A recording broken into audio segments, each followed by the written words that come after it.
Late in the 19th century, Leib Gruber was growing up in Central Europe in an obscure town in the immense polyglot ancient Austro-Hungarian Empire. His father sold fish when he could, but times were often hard.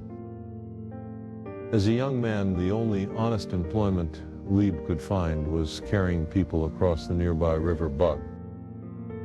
The customer, male or female, would mount Leib's back in his prized boots, the tools of his trade.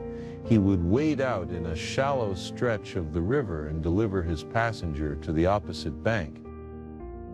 Sometimes the water reached his waist. There were no bridges here, no ferry boats.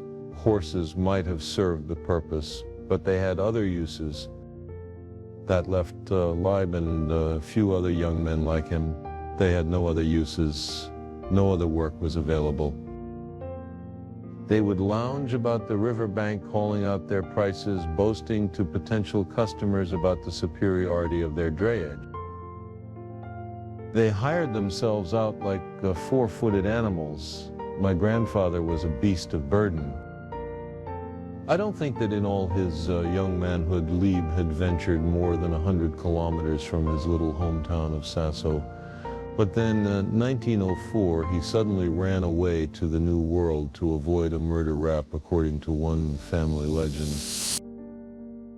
He left his young wife behind. How different from his tiny backwater hamlet the great German port cities must have seemed. How vast the ocean, how strange the lofty skyscrapers and endless hubbub of his new land. We know nothing of his crossing, but have found the ship's manifest for the journey undertaken later by his wife Chaya, joining Leib after he had saved enough to bring her over. She traveled in the cheapest class on the Batavia, a vessel of Hamburg registry. There's something heartbreakingly terse about the document. Can she read or write? No. Can she speak English? No.